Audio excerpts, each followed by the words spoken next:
boy. Oh, good move. Oh, yeah? Yeah. It's just luck and you know it. All right, fine. Get over here.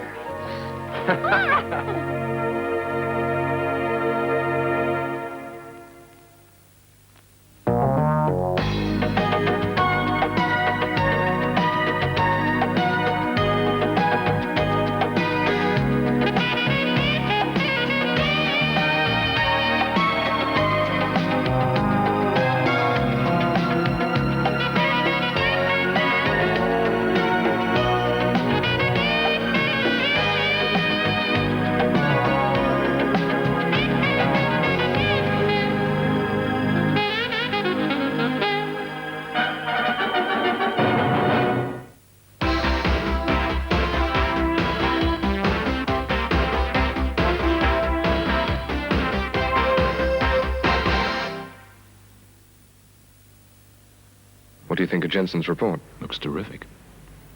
I thought so too. It's nice to see our computer system is finally earning its keep. Wish that were true. What do you mean? Marketing isn't using our system anymore. Then how did they do this?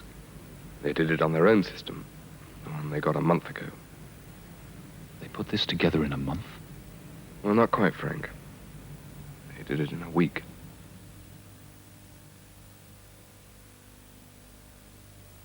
How to get on the wrong side of Frank Bruno. Frankly, I'm not HP. How to get on the right side of Frank Bruno. Only one sauce can give all Frank's favourite foods the necessary punch. So in a couple of shakes, he's completely HP.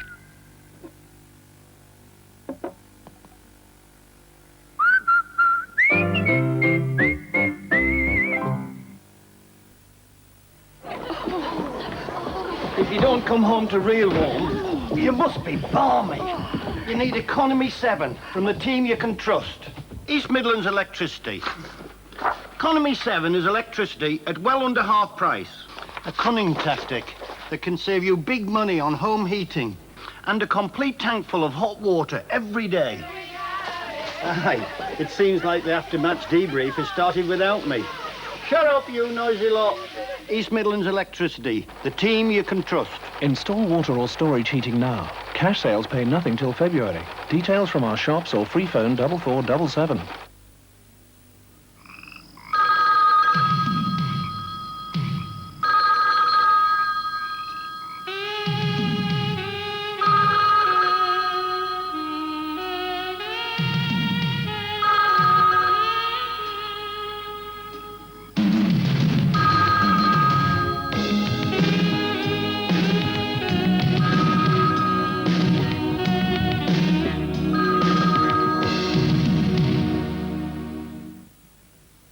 When spots are a nightmare, remember, spots hate Clearasil. Its cleansing and antibacterial action helps prevent spots going bump in the night.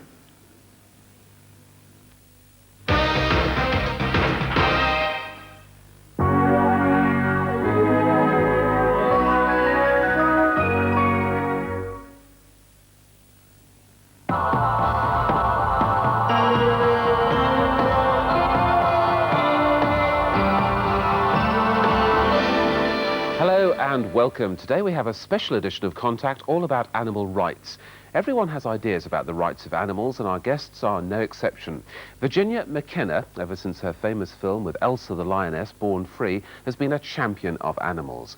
Her son, Will Travers, is the director of Zoo Check, and the Reverend Dr. Andrew Lindsay, who has been described as unofficial chaplain of the animal movement.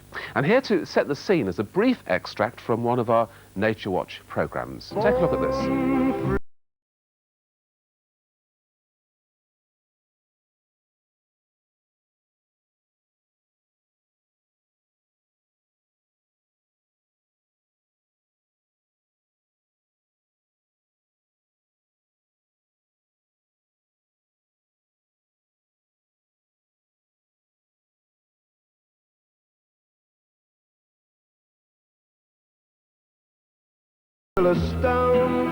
Virginia, welcome to our programme.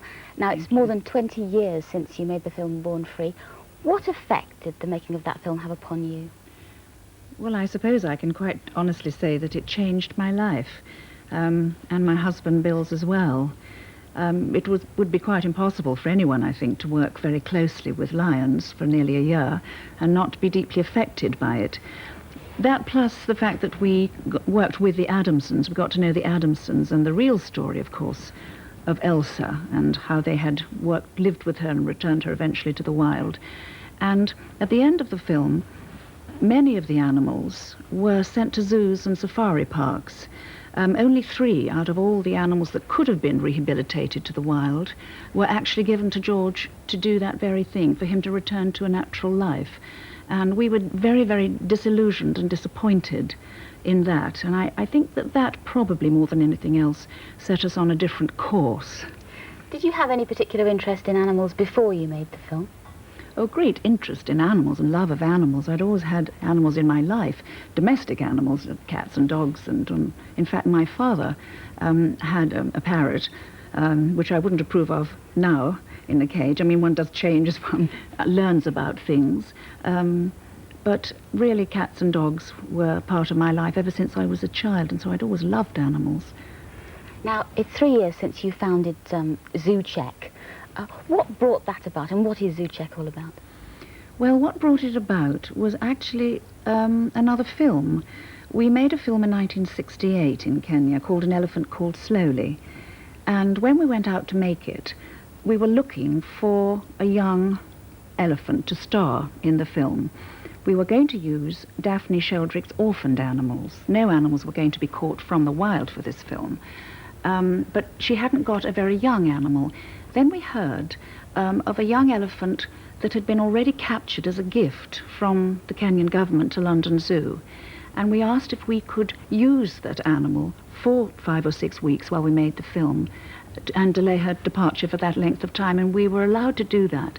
So she came down to Tsavo National Park where we were filming, and David Sheldrick, Daphne's husband, calmed this terrified little animal in her compound where she originally was and transformed her in a very short space of time into a very sweet-tempered, fun-loving, dear little animal of about 2 years old as she was then.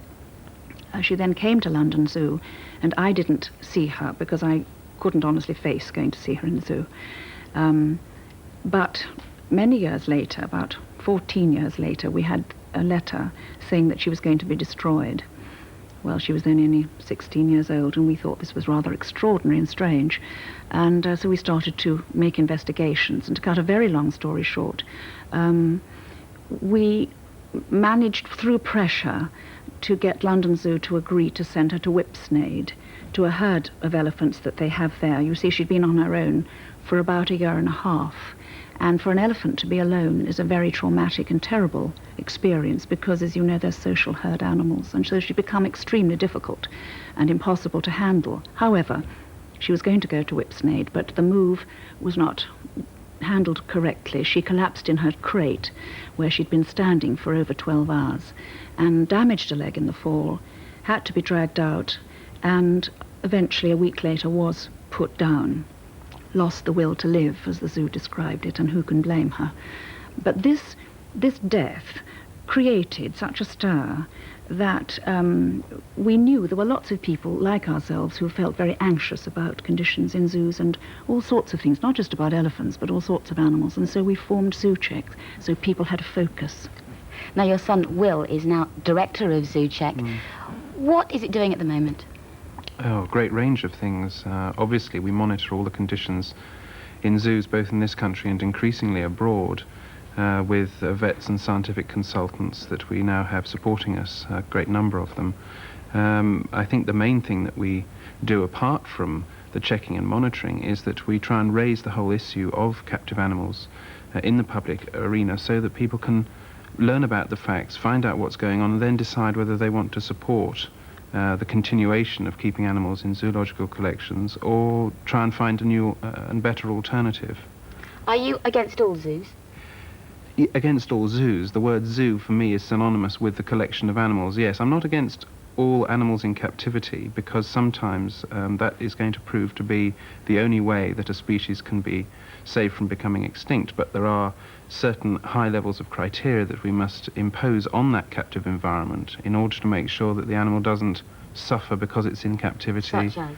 Well, I mean, for example, we have a scheme running at the moment in Kenya where we have, I always try and work it out, it's about 2,500 acres of bush fenced off in which we have 9 rhino. I don't think the rhino know that they're in captivity. It is a captive environment. And they're protected there with a ranger force, and when the poaching situation is brought under control and the demand for the horn is curtailed in the Far East, we'll just take down the fence and they'll go back into a park. So that's the sort of captivity that is acceptable, as far as we're concerned, in the best interests of the animal, without compromising any of its biological needs. Do you think people today in 1987, their attitude is changing towards animals in zoos, animals in general? I think a great deal, because I can't believe that after 30 years of high-quality documentary films on television, that's had no effect on people. There's been so many good series, Attenborough, Bellamy, Van Lawick. There's so much good television around that shows us how animals behave naturally in their natural environment, that I think people are making a comparison when they go to the zoo. It's not the old days where you go along and perhaps it's the only time you've ever seen a gorilla. Now they have something to compare it with, and they're not happy with what they see. So I think they are questioning it, and they are, I think, coming more and more round to our point of view, which is to say, no, this isn't acceptable except in very, very few circumstances for a handful of species. If I come now to the Reverend Dr. Andrew Lindsay, now you have been described as the unofficial chaplain to animals. How did that come about? Well, let me say I've been described as many things, and I think chaplain to the animal movement is possibly one of the nicest things I've been described of. I mean, animals have also changed my life as they've changed Virginia's. They changed mine in a rather dramatic way, because when I was 16 I went to a slaughterhouse. And it was the experience of that, really, and what I found and what I saw, that made me think that animals and their suffering and their life is actually an important moral issue. And from then on I began, because I also wanted to be a priest, I also wanted to be ordained, I went on to explore what it is that the Christian tradition has said about animals, which resulted in my first book. And in the light of that, of course, and the tremendous response to that, I haven't been able to get animals out of my system. At least other people haven't been let me get animals out of my system either. So what do you think the Christian attitude should be towards animals then? Well, it's enormously complicated. I think it has to be said that in the past Christians have indeed misunderstood their own scripture. They've used rather unfortunate arguments, I think, against animals. They've interpreted, for example, the idea of dominion as despotism, which is actually an inaccurate rendering of Genesis. They've thought that animals simply here for our own use and pleasure and purposes. And of course that too is a very impoverished reading of Holy Writ. So, I mean, one of the problems is that Christians have to come to terms with their own negative tradition, as indeed they have done, and they've now suddenly begun to realise that there's a whole positive tradition of animals. I mean, Jesus, far from being against animals in many things, was for them. Indeed, the only recorded example of him being angry in the New Testament is when he throws out those who buy and sell pigeons in the temple. So going off from that, would you say that animals have souls? Oh, that's the next book. But I have to say, without a doubt, yes. I mean, there's as good a biblical basis for human souls as there is for animal souls. I actually don't like the term humans, well, I don't like the term soul very much. It suggests that there's an immortal bit of us that pops up to heaven, you know, when we kick the bucket. But I do like the notion of a spirit, breath of life. And there, in that sense, you see, there's no doubt biblically that also animals have a spirit too. Now, at your suggestion, we have a film clip, a film that we've watched along, and we have that coming up now, so we'll just take a quick look at that and then comment on it in a minute. Sure. These are occasions for a public affirmation of our love of animals and of God's love for all creatures, both the small and the great.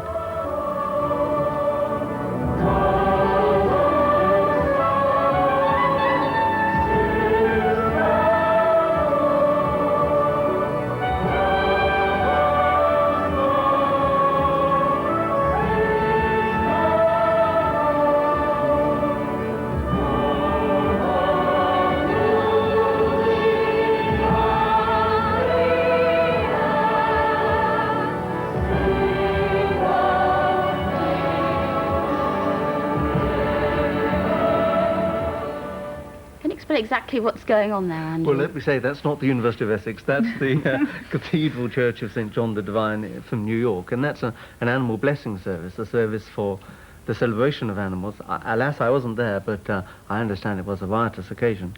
But of course there is a very serious point underneath those, underlying those services, and that is that from the Christian, indeed also the Jewish perspective, all life is one, really. We are all creatures of God, and animals too, as St. Francis would say, are our brothers and sisters.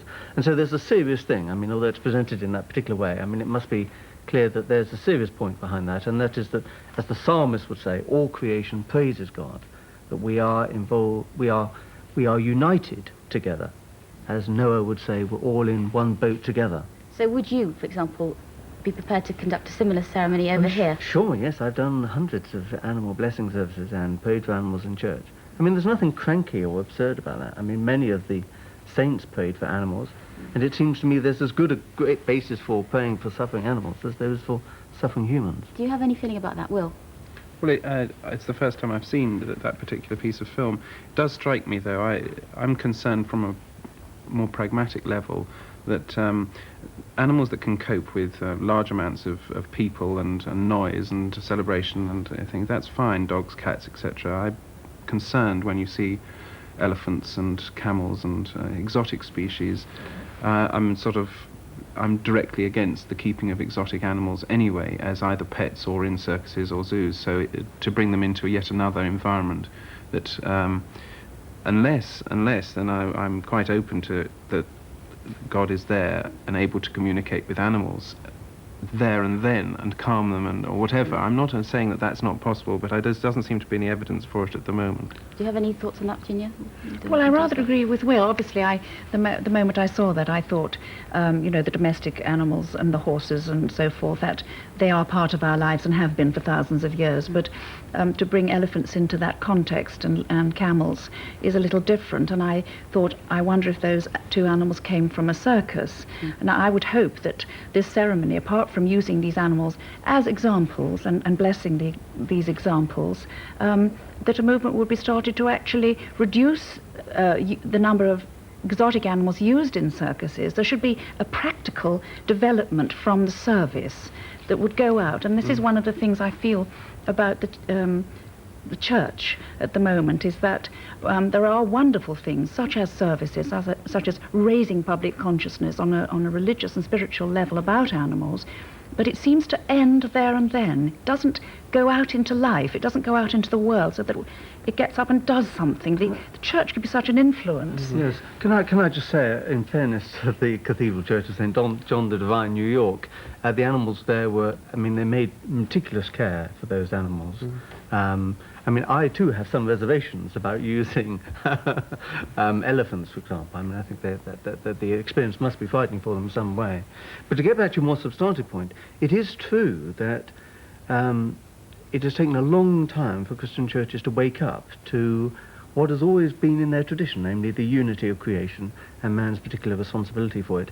But we are edging forward. I mean, it was 1977 that Archbishop Coggan talked about the rights of animals, endorsed them as part of God. Animals as part of God's creation have rights which must be respected. You have, can I just say, I mean, you've written your book, Christianity and the Rights of Animals. Do you think, I mean, do you equate the rights of humans and animals as equal?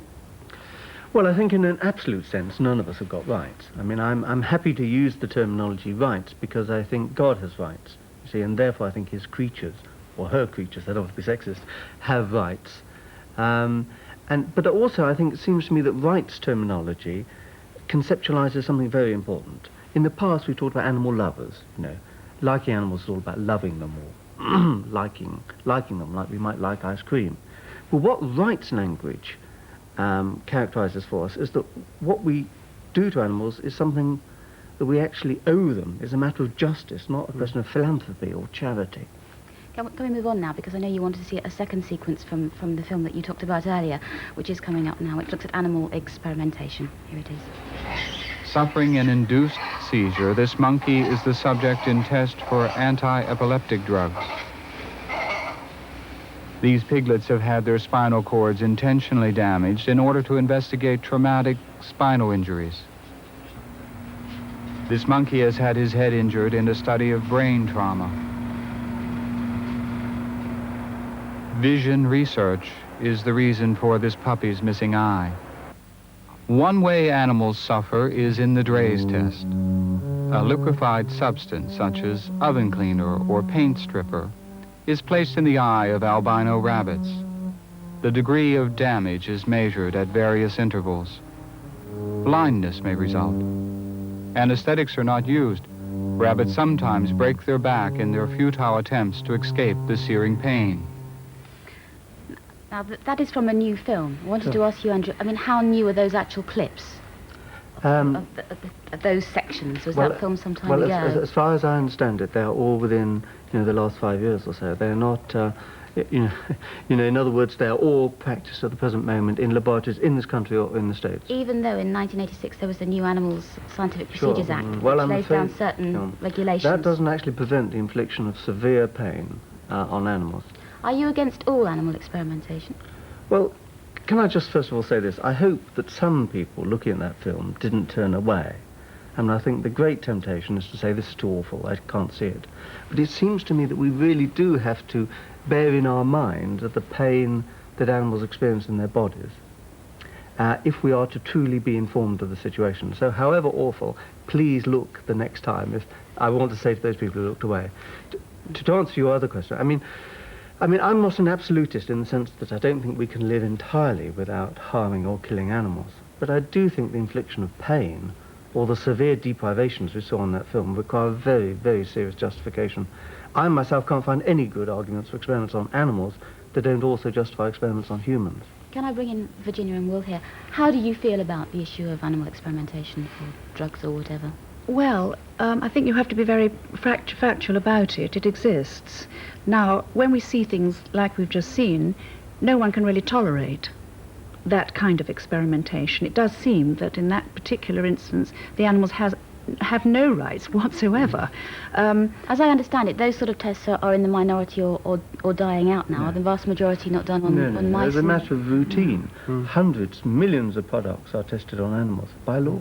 Yes, I think you've got to urgently, and I mean like now, you've got to actually develop alternative methods. And it's no good the government just giving a pittance, a sort of token sum, to placate a lot of people who say we must develop alternative methods. Alternative methods of testing drugs and cosmetics and everything that we use in our lives has to be a reality.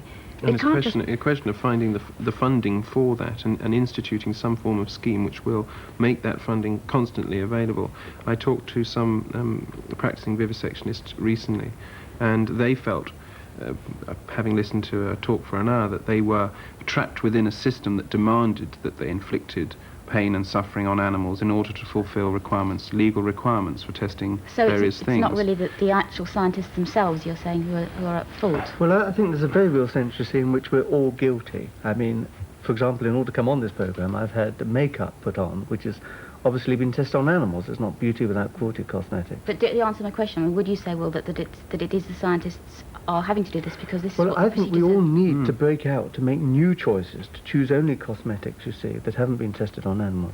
But the issue that would raise, I mean, if say your child is ill, let's say for an example, at the moment, how many people would say, no, I don't want a difference between to have a drug that has been tested on animals if you know that's the only life-saving thing? Is that the dilemma that people, would you acknowledge is a dilemma people face? It is a dilemma, but in fact there are already alternatives which not enough people know about. My daughter is a vegan. She will never take a drug that has been tested on animals. She uses only herbal concoctions and mixtures and tablets. She's bringing up her child in the same way. There are alternative methods which are absolutely effective, but not enough people know about But them. are there enough? I mean, can you honestly say that for every disease that may arise, there is a drug available that has not been tested? You can't, but the point is, as we were just saying, that there isn't a mechanism in place that is looking for those. If you've given the alternative research lobby £100,000, or 150,000 as the government did recently, that's a fob. That's to keep people quiet. That's to say that's enough.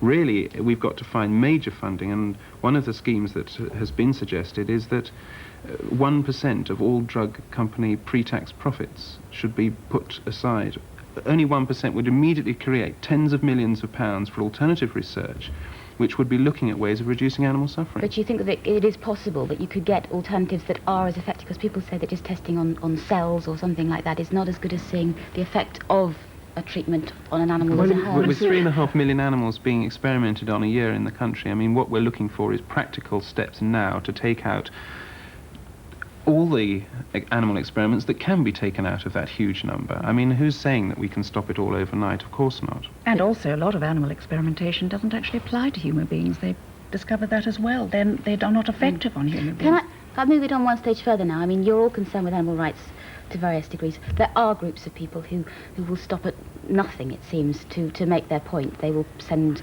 letter bombs or whatever to people who are involved in that. Do you? I mean, what do you feel about those people who are doing that kind of thing? Well, I'm against violence. I think the way we treat animals and the way we've seen on the clips is a violent treatment of those animals. I'm not pro-violence of humans against humans either. I think the only way we can deal with it is through law. Unfortunately, the law is so slow and takes such a long time. People get desperate. But however slow it is, it has to be done peacefully, rationally, and just with a lot of strength and conviction. Would you go along with that, Andrew? I think clips like the ones we've just seen produce one of two reactions. One is despair, and the other is kind of zealousness and zeal. I mean, on one hand, people simply despair of the whole human race and of the whole world and of God and of everything. And on the other hand, some people get so uptight and angry that they want to express that in violence. Now, I wouldn't be in favour of animal rights if I was in favour of violence. I think it seems to me that the goal we're working towards is living in a more peaceful world with the non-human, and therefore I'm clearly not in favour of beating up human beings. But I have to say this, that we need to take the animal liberation movement seriously. I mean, I oppose them on the question of violence, but they're saying some things that we have to hear simply because we've been so insensitive to animals, I think. Would you impose them on the issue of violence? Yes, I think that's counterproductive. You see, it simply gives people another argument for not taking us seriously. Right, well, you too, Virginia, and, well, Virginia, you've been responsible for editing this book, Behind the Bars. Looking ahead now... Beyond the bars, I beg your pardon. They want to get away. Ahead now very quickly. What are your next aims? What are you hoping to achieve in the years to come?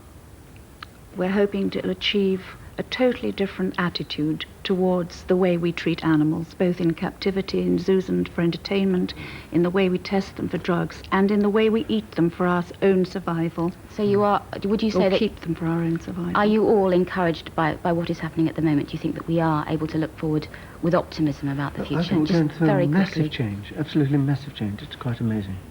Very positive, but it's again very slow, and we just have to be strong but patient. Well, thank you all very much indeed. Thank you, Jill.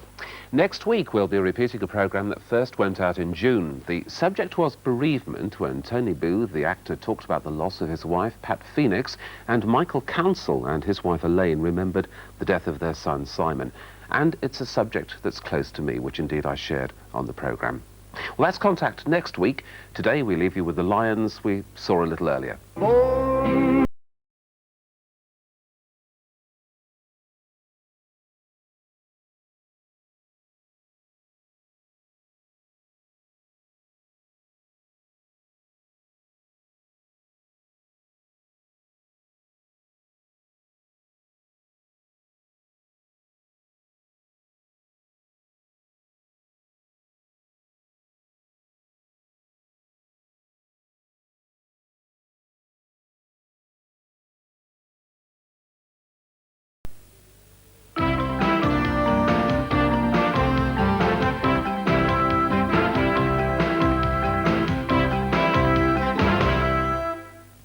It's 25 minutes to 3. This is John Kane with the news headlines. And the weather is causing havoc again, although so far the Midlands has again escaped unscathed. Floods have swamped London and the south of England as torrential rain has lashed areas still reeling from last week's hurricanes. Dozens of roads have been cut off, and the London Fire Brigade say they've been inundated with calls. Some parts of London are under 18 inches of water. The Thames Water Authority has issued a red alert for some rivers, and to the northeast of the capital, the rain is coming down at over 1 inch in an hour. Here in the Midlands, the weathermen warn of very heavy rain with thunder. Abroad, and President Reagan says there's no recession looming. He's appealed for both people not to panic, and this has been echoed in this country by the Chancellor of the Exchequer, Mr. Nigel Lawson. In Staffordshire, 6 people have been arrested following a drugs raid by customs and excise men. In Operation Parallel, they managed to seize over £1.5 million of cannabis from a caravanette parked outside a pub in Cannock and from a car on the M6 near Walsall. The inquest reopens today into the death of a schoolboy who died after sneaking into a hospital operating theatre and overdosed on anaesthetic gas. 16-year-old Jason Lindsay gave security staff the slip at the North Staffordshire Royal Infirmary, Stoke-on-Trent, and was found 3 days later with a gas mask on his face. That legend of the football world, Sir Stanley Matthews, is returning to his birthplace today to unveil a bronze statue of himself. Sir Stanley has flown from his home in Canada to this morning's ceremony, which is being held in Parliament Square, Hanley, Stoke-on-Trent. Finally, the weather and a reminder of the heavy rain and thunder warned by the Met Office at Birmingham Airport. Maximum temperatures for the rest of today will be 11 degrees Celsius, that's 52 degrees Fahrenheit. Tomorrow will again be cloudy and wet, becoming brighter as the day goes on. Maximum temperatures 13 degrees Celsius, that's 55 degrees Fahrenheit. Well, we'll be back again with another bulletin just after TVM this morning at 9:25. Until then, I hope you have a very peaceful night. Bye-bye.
Thank you.